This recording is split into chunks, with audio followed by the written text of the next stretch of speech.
जी, अस्सलाम वालेकुम नाज़रीन, कैसे हैं आप? ठीक हैं, खैरियत से हैं? जनाब, अपने जो कहानी है अपनी गिरफ़्तारी की, साबिक़ army chief general retired Qamar Javed Bajwa, उनके 7 साली केस में मेरी जो कहानी मैं आपसे शेयर कर रहा हूँ, आज उसका दूसरा एपिसोड है। क्योंकि एक ही जो है वो एपिसोड में या एक ही व्लॉग में या एक ही वीडियो में आपसे वो सारी शेयर करनी जो है वो मुमकिन नहीं थी। इतनी बड़ी वीडियोस फिर आपके ज़ाहिर कमेंट्स भी आते हैं कि शायद साहब वीडियो बहुत बड़ी है, बड़ी लंबी है, लेंथी है, तो जनाब असी सारी जी इस तरीके नहीं वेख सकते, लिहाजा वीडियो छोटी बनाया करो। तो उसी को मद्देनजर रखते हुए आपको मुख्तलिफ पार्ट्स में जो है वो ये सारा अपनी कहानी जो है वो शेयर कर रहा हूँ। आज उसका पार्ट 2 है। आपसे पार्ट 2 आपसे डिस्कस करने से पहले आपसे वही दरख्वास्त कि जिन्होंने अभी तक चैनल को सब्सक्राइब नहीं किया वो काइंडली इस चैनल को सब्सक्राइब करें। कंटेंट ठीक लगता है तो आप इसको लाइक कर सकते हैं, शेयर कर सकते हैं और अपनी जो कीमती आराएं है आपकी वो कमेंट के ज़रिए मुझ तक जो है वो आप पहुँचा सकते हैं। शुक्रिया।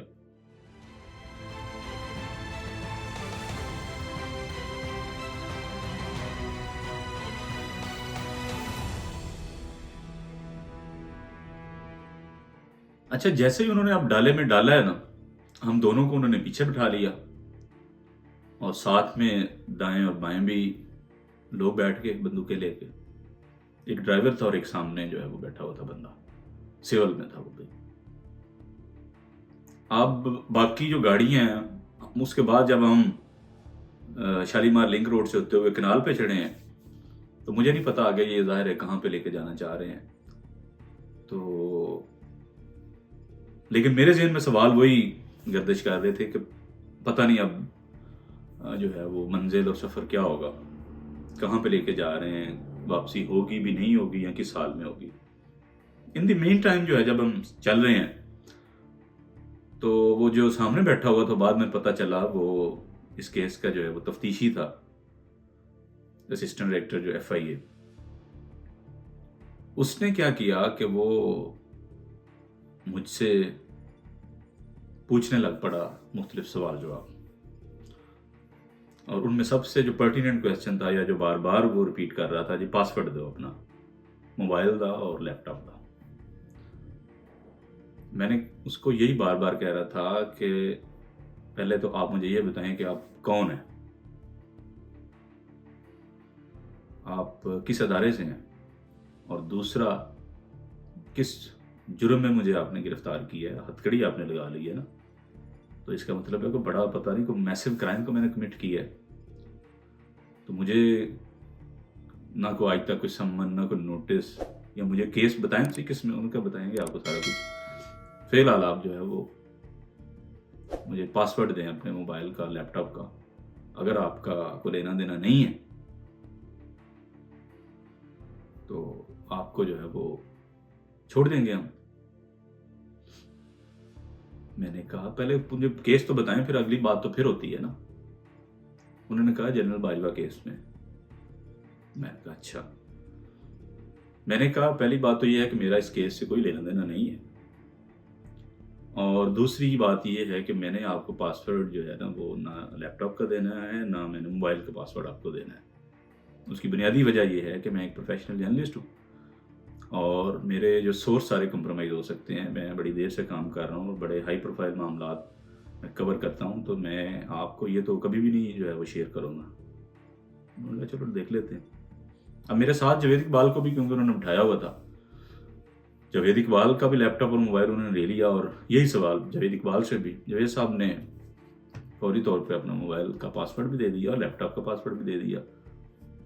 इवन जीमेल तक एक्सेस जो है वो जावेद भाई ने दे दी कि जी आप चेक कर लें, मेरा तो कोई लेना देना नहीं है। वो ज़ाहिर यही जस्टिफाई कर रहे थे कि मेरा इस सारे मामले से क्या लेना था, मैं तो ज़ाहिर इसके साथ रह रहा था, शायद आपने इस वजह से मुझे उठाया। फिर उन्होंने ये भी पूछा जावेद इकबाल से कि क्या कभी बातचीत या कुछ इसने बताया नहीं जनरल बाजवा के मामले पे। उन्होंने कहा कभी कोई बात नहीं हुई, और शायद ना कोई ऐसी स्टोरी कर रहा था। हम अपनी स्टोरी आमतौर पर घर में भी डिस्कस नहीं करते, तो मुझे नहीं पता ये क्या बात हो रही है और किस मामले पे जो है वो आप ये सारा कुछ कर रहे हैं। तो अब आईओ ने क्या कहा, जो असिस्टेंट डायरेक्टर था, उसने कहा कि देखे शायद साहब वो जो साहब ना देखो ना, कोई वो समझ देने कि मेरा लेना देना नहीं, उन्होंने हर चीज़ दे दी थी। ਔਰ ਅਸੀਂ ਦੇਖ ਰਹੇ ਹਾਂ ਇਹਦੇ 'ਚ ਸਾਰਾ ਕੁਝ। ਤੁਸੀਂ ਵੀ ਦੇ ਦਿਓਗੇ, ਤੁਹਾਡਾ ਕੋਈ ਲੈਣਾ ਦੇਣਾ ਨਹੀਂ, ਤਾਂ ਅਸੀਂ ਤੁਹਾਨੂੰ ਛੱਡ ਦੇंगे। ਮੈਂ ਕਿਹਾ आईओ साहब, रिजवान मेहदी उनका नाम है, मैंने कहा कि जावेद साहब अपने काम के खुद जिम्मेदार है, मैं अपने काम का जिम्मेदार हूँ। जावेद साहब ने आपको दे दिया है पासवर्ड वगैरह, लेकिन मैं तो आपको पासवर्ड नहीं दूंगा। अब अंदर से ना मैं भी कुछ चीज़ें सोच रहा था यार कि जावेद साहब ने जो है वो पासवर्ड अब दे दिया है, तो मुझ पे भी ज़ाहिर है ये प्रेशर तो ज़्यादा डालेंगे। और मैं ये भी एज्यूम कर रहा था कि पता नहीं मुझ पे ये कितना टार्चर करेंगे। यकीनन पासवर्ड के लिए तो वो करेंगे, पूछेंगे, वो दबाव डालेंगे, तो मैं कितना को बर्दाश्त कर सकूंगा। लेकिन मैंने खुद से ये तय कर लिया उन्हीं लम्हों में, बैठे बैठे ही उसी फ्रेम ऑफ माइंड में, जो भी उस एक अजीबोगरीब सिचुएशन उस वक्त सारी डेवलप हो रही थी दिमाग में भी, और मैंने कहा कि जो कम व्हाट में मैं इनको पासवर्ड मैं खुद से नहीं दूंगा। और मुझे पता है एफआई की कैपेबिलिटी का कि पासवर्ड वगैरह, मेरा फ़ोन को आईफोन तो था नहीं, सादा सा फ़ोन था, तो मैंने कहा हो सकता है इसको ये ब्रेक तो कर लें at some point of time, या हो सकता है ना भी ब्रेक हो, लेकिन मैं इनको पासवर्ड नहीं दूंगा उस वक्त तक जितनी मैं बर्दाश्त कर सका। अगर ये मुझे फेंटा भी लगाएंगे उस वक्त तक, क्योंकि मुझे नहीं पता था कि ये बाकी एफआईए के ही हैं, मतलब मुझे एफआईए लेके जा रही है या एफआईए सिर्फ असिस्ट कर रही है, और ये भाई लोग हैं मेरे तौर पे, और कहीं सेफ हाउस में जाऊंगा या पता नहीं कहाँ जाऊंगा। तो इसलिए मैं एज्यूम कर रहा था, मैं विजुलाइज कर रहा था कि शाह साहब के जनाब चेहरे पे बोरी या कपड़ा डाला हुआ है और शाह साहब को उल्टा लटकाया हुआ है, और मुक्के ठुड्डों लातों से जो है ना वो शाह साहब की खिदमत हो रही है, और शाह साहब आह बका कर रहे हैं। अब देखते हैं शाह साहब कितना बर्दाश्त कर सकते हैं। अब मैं ये चीज़ें विजुलाइज कर रहा था कि मैं कितनी मार खा सकता हूँ, लेकिन मैंने ये बात तय कर ली कि जो भी हो, चाहे ये भाई लोग मुझे लेके जा रहे हैं, मैं जितनी बर्दाश्त कर सका मैं उतनी तो करूँगा।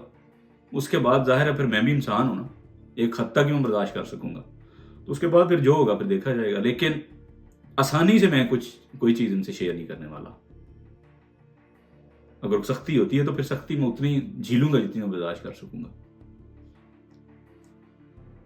ये सारी चीजें जो है वो ज़हन में चल रही थी, लेकिन एक चीज यानी मैंने जैसे कहा, मैंने तय कर लिया कि खुद से इनको मैंने कोई चीज नहीं देनी उस वक्त तक जब तक मेरी बर्दाश्त जो है वो कायम रहती है।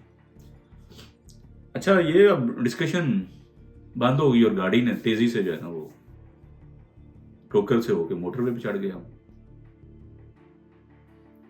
वो जो आईओ था बाद में, जिसका मुझे पता चला, रिजवान मेहदी, वो मुसलसल फोन पे किसी के साथ राब्ते में था, अपडेट कर रहा था हर चीज।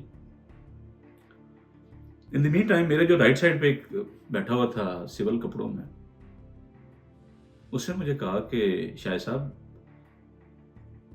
पंजाबी में उसने कहा कि कितनी दफा तुम्हारी गिरफ्तारी हुई है। मैं क्या, ये आप क्यों पूछ रहे हैं? मेरा गिरफ्तारी से क्या लेना देना, मैं एक प्रोफेशनल जर्नलिस्ट हूँ, मैं तो आज तक थाना कचहरी नहीं देखा इस तरीके से। यानी मैंने कहा आपने क्यों पूछा है? कहता है मैंने इसलिए पूछा है कि आप डरे नहीं हैं, आप घबराए नहीं हैं। मतलब आपके घर हम 15-20 लोग बंदूकों समेत घुस गए हैं, आपको गिरफ्तार किया, हथकड़ी लगाई है, लेकिन आप घबराए नहीं हैं, परेशान नहीं हुए। मैंने कहा यार, जब मैंने कोई किया ही नहीं है कोई जुर्म, तो मुझे घबराहट किस चीज़ की? मैं डरूं किस बात से, खौफ किस बात का खाऊं? जब मैंने कोई गलत काम ही नहीं किया तो फिर मुझे डर खौफ किस चीज़ का आना है? तो है, हमारी वो गाड़ी डाला अकेला रह गया, बाकी जो गाड़ियां थी कुछ ना ही वो जिसने मुझे हथकड़ी लगाई वो भी साथ था, वो भी कहीं नहीं, वो सारे डिस्पर्स हो गए। ये अकेली गाड़ी है, मुझे नहीं पता कोई उसके साथ फॉलो कर रहा था, लेकिन बाद में बहुत सी चीज़ें कंफर्म की, वेरीफाई की कि क्या हो रहा था। लोकेटर तक ये लेके पहुंचे हुए थे मुझे गिरफ्तार करने के लिए, लोकेटर। अब पूरे पंजाब पुलिस के पास शायद 1 या 2 लोकेटर हैं और बाकी कुछ इंटेलिजेंस एजेंसियों के पास है। और मेरी गिरफ्तारी के वजह से फिर मैंने बाहर आके जब मैं जमानत पे भी आया तो मैंने बहुत से लोगों से पूछा भी कि यार ये क्या सीन क्या था बनाए था। उन्होंने कहा कि उससे भी मैंने पूछा जिसने मुझे हथकड़ी लगाई थी, तो मैंने कहा तुम तो 1 आध दिन पहले मुझे मिले थे वहां पे, तो ये क्या सीन क्या था? तो मुझे उधर ही गिरफ्तार कर लेते बेशक, या उधर ही टीम बुला लेते जब मैं एफआईए में बैठा हुआ था। آپ کے لیے آسان تھا نا, میں تو ایف آئی او میں آیا ہوا تھا, وہیں سے آپ اریسٹ کر لیتے کہ شاید صاحب اتنے بیٹر ہو تسی جانا نے, اسی تو گرفتار کرنا کیس. کہتا ہے مجھے ایک آدھ دن پہلے ہی جو ہے وہ آپ کی تصویر بھیجی گئی تھی کہ اس بندے پہ نظر رکھیں جو یہ اپنا کہاں آتا جاتا ہے کام. میں کہا اللہ کے نیک بندے, مطلب دماغ کام نہیں کرتا تھوڑا بہت بھی کہ کہاں آتا جاتا ہے. بھائی روز تو میں تقریباً ایف آئی آتا ہوں, میں نے کہاں آنا جانا ہے, مطلب روز تو تقریباً ایف آئی آتا ہوں. آپ پکڑ لیں یار, ادھر ہی پکڑ لیتے, آپ کو اتنا تماشا ڈرامہ کرنے کی کیا ضرورت تھی. لوکیٹر تک آپ لے کے آ رہے ہیں, اسلام آباد سے پٹرول آپ جو ہے وہ سرکاری خرچ کر کے آپ آ رہے ہیں, اور ساتھ میں آئی ایس آئی آپ کو جو ہے وہ پوری سپورٹ کر رہی ہے. اور یہ بنیادی طور پہ آئی ایس آئی اور ایف آئی اے کا جو ہے وہ ریٹ تھا. پھر میں نے اس سے ایک دو اور چیزیں بھی نہ صرف اس سے بول کے اور بہت سے لوگوں سے پوچھا کہ یہ سارا ڈرامہ ہو کیا رہا تھا. انہوں نے کہا جی کہ ہمیں بھائی لوگ آئے, انہوں نے کہا جی شاہد صاحب کو اس طریقے سے ہم نے اس کیس میں اٹھانا ہے. تو انہوں نے کہا جو ہمارے بڑے تھے یعنی ایف آئی اے کے بڑے, انہوں نے بھائی لوگوں کو یہ کہا کہ شاہد اسلم کو ٹھیک ہے ہم اٹھا لاتے ہیں, لیکن وہ آپ کے ہینڈ اوور نہیں ہوں گے, آپ انہیں نہیں ساتھ لے کے جائیں گے, اس سے جو بھی تفتیش ہوگی وہ ہم کریں گے. اب کچھ ایف آئی اے کے افسران کے بقول, اب مجھے نہیں پتا اس میں ٹروتھ کتنا ہے, چیزیں کبھی سامنے تو آئیں گی, سارا سچ سامنے آئے گا. تو مجھے وہ کہتے ہیں کہ ان کے ساتھ ہمارا طے یہ ہوا تھا کہ شاہد اسلم کو آپ نہیں لے کے جائیں گے, شاہد اسلم کو ہم اپنے پاس لائیں گے, یہاں پہ انویسٹیگیشن ہوگی, جو بھی ہوگا وہ یہاں پہ ہوگا, آپ نے بھی اگر کوئی سوال جواب کرنا ہو تو آپ یہیں پہ کر سکیں گے. تو انہوں نے کہا بنیادی طور پہ ادھر سے آئی ایس آئی نے, یہ آپریشن آئی ایس آئی کا تھا, ہم نے اسسٹ کیا آن گراؤنڈ, اور پکڑ کے جو ہے وہ ایف آئی اے کے ہی حوالے کیا گیا. اور جو لاہور کی ٹیم تھی جو ایف آئی اے کے ساتھ آئی ہوئی تھی یا انٹیلیجنس کے لوگ تھے, وہ وہیں پہ ڈسپرس ہو گئے. اور وہ کہہ رہا, مجھے انہوں نے بتایا کہ پورے آپ کے جو ہے وہ اپارٹمنٹ کو ہم نے چاروں طرف سے جو ہے وہ گھیرا ہوا تھا, ہم 4-5 گاڑیوں میں جو ہے وہ گئے ہوئے تھے آپ کو اٹھانے کے لیے. میں کہا یار ایک چھوٹا سا فون ہی کر لیتے, میں خود آ جاتا, یہ کیا طریقہ تھا, اتنے لوگوں کو محنت کرنے کی ضرورت نہیں پڑنی تھی, میں خود آ جاتا چل کے آپ کے پاس, آپ مجھے بلاتے تو صحیح, آپ نے تو کوئی نوٹس دینا تک گوارا جو ہے نہیں کیا. خیر وہ گاڑی جو اسی طریقے سے آگے بھاگتی رہی, موٹر وے پہ جا کے اتنی تیزی سے چلا رہے تھے پتہ نہیں کو, مطلب کہیں لیٹ ہو رہے ہیں, جمعے کا دن تھا, وہ بگاتے رہے. اور جب گاڑی جا کے G13 میں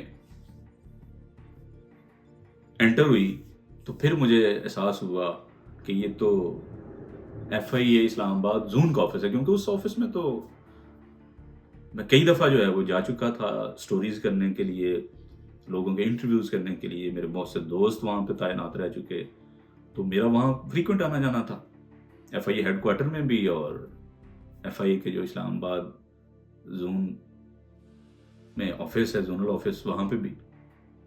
تو مجھے تب جا کے پھر پہلی دفعہ یعنی یہ بات مجھ پہ کلیئر ہوئی کہ اصل میں کسی سیف ہاؤس وغیرہ نہیں جا رہا, یہ تو ایف آئی اے کا G13 میں زونل آفس ہے, مجھے یہ وہاں لے کے آئے ہیں.